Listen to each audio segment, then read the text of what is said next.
Hey guys, welcome back to the channel.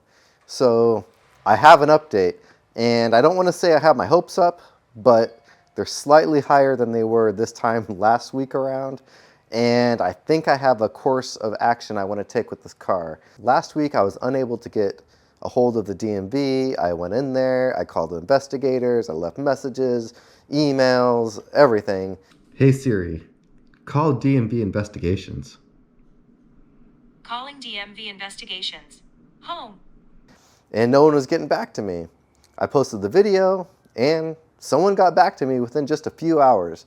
As much as I love to think that the DMV is just watching my videos, I'm sure it was just a coincidence. I think not! Many of you have asked what happened with the interview of the original title holder of the car, who consigned it with CNC Motors. You were in talks with him, what's going on? This is a very sensitive subject, and not everybody likes to go publicly with how bad they're being screwed over. And I really feel for this guy. He gave his Ferrari to a dealership to be consigned. They sold it to me, and they never gave him the money. And he also gave them the title. A lot of you guys have commented, well, why can't you just make the owner an offer on the title, and then you guys can work out a deal, all is good. He doesn't have the title. And it's a very sad situation for him as well. Like, I mean, he's out a Ferrari and a bunch of money. You know, I don't think he wants to come on the channel at this point. It's just a dumb situation to be a part of. Now, if he does, always welcome. We'll call him Kevin at this point. I want to protect his identity for now. But he's been really good about getting back to me. And I wouldn't say we're friends, but we're definitely in a very similar situation, along with a bunch of other victims. You're screwed.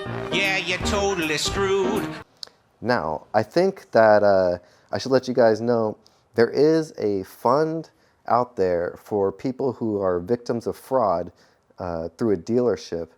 And it's kind of an interesting organization.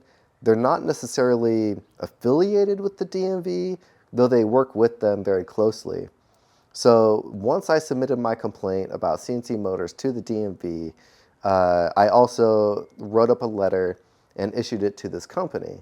Now, they are so backlogged and crazy busy with this whole situation to where it's taking them a very long time to get back to everybody, to do all the investigative research, to talk with their board members, to see how they can allocate funds to two different entities when one car is involved. So to kind of give you guys a breakdown, I submitted that back in, I don't know when, maybe July or June, August, I don't know, sometime in the summer of last year. And I finally heard back from them a few weeks ago. Now, it was a bittersweet letter. So just to give you a little background, this company can issue up to $35,000 per vehicle sold that's going through a fraud type investigation. But when you have two parties interested in one vehicle, it makes it really difficult. And it makes it really difficult when these vehicles are worth far more than $35,000. I mean, just the tax on some of these, that's what it is. So no one's really being made whole because the cars are just so expensive. But I am thankful that this organization exists. They wrote me and Kevin a letter saying, okay, we're going to give Kevin $35,000 because that's the maximum we can give someone, and we're going to give you $26,000 because I guess on my buyer's receipt when I bought the car, I didn't sign it even though it has CNC Motors signatures on it. So I don't really know what's going on with that and why they deduct, you know, so much money, like $9,000 off. They said what they're going to do is give me the $26,000, and then I have to sign over all those funds to Kevin, and then he will give me the title. So if we both agree on that, then that means he's being made fairly whole, not totally, but he'll get $61,000. Now I know he put in some money and gave it to CNC to get some things on the car fixed, and that's money, unfortunately, that he's probably out. I know they put new tires and fuel pumps in it. If he's going to get that, but he doesn't have the title, what happens? So the DMV called me, and I spoke to the lead investigator, and she said, okay, in this situation, what they can do is issue a duplicate title. So if both parties agree to be satisfied on this, then they can issue a duplicate title, which goes to me, and then I own the car. He gets $61,000, and life is generally mediocre at that point. It's not good because it still needs now upwards of probably $50,000 of work to be completed to have it running again. But you know, that's another hurdle, and we'll cross that when I get there. I'm very happy that I finally got to speak to them at the DMV and have it explained to me, because apparently when there's a VLT stop put on the car, and there's two parties interested on that car, they have to be made whole via a judge, what do you call it? Judgment. So something has to be in writing from the court saying, okay, these two parties are made whole, the DMV can take off that stop, so that way it can be registered and the title can be issued and all that stuff. But until then, until both parties are satisfied, you know, the car cannot do anything, legally at least. You can't drive it around or anything. So not like I can anyway, but that's good to know. It's good education.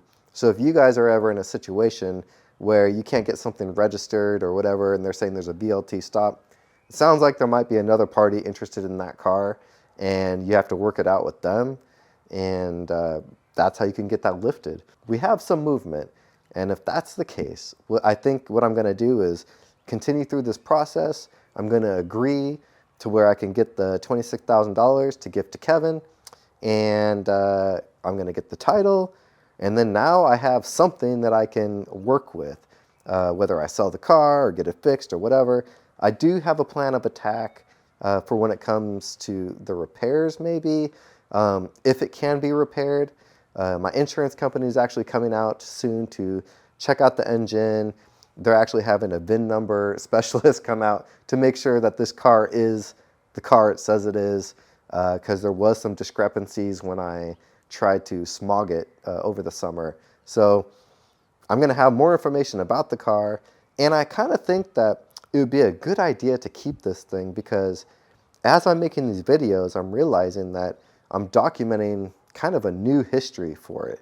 And if I can document all the title stuff, all the registration, get that cleared, and then have everything fixed, I mean, essentially, it's going to be like a brand new 22-year-old Ferrari that I have all this documentation, all these videos on, and I think that's going to really help in case if I ever need to sell it in 10 whenever years or something. If Kevin decides he wants to come on to the channel and talk with me, great, but there's going to be no pressure, and maybe I preemptively, you know, thought that he would do this, but it is an embarrassing situation, and yeah, maybe I'm a fool for talking about it to the public like this, but hey, like, you know, I'm a video maker, and this is like what I do.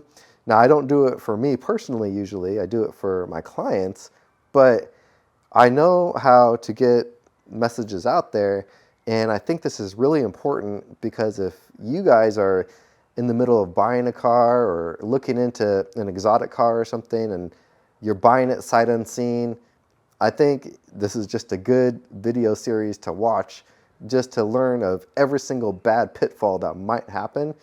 I doubt this is ever going to happen to anyone again. I hope some new laws come out of this. I don't know what's going to be happening with the investigation and Clay and CNC Motors and all that. Right now, I'm just focused on getting that title so where, you know, I can do something and make cool Ferrari content for you guys. Anyways, that's the update, and I'll let you guys know what's going to happen once the insurance comes out. I hope that the cylinder heads aren't damaged and warped. The engine looks okay, but some stuff is sagging in terms of the rubber, and I'm just like, oh man, I haven't even started it up since Christmas Eve. Thanks for liking, subscribing, and commenting.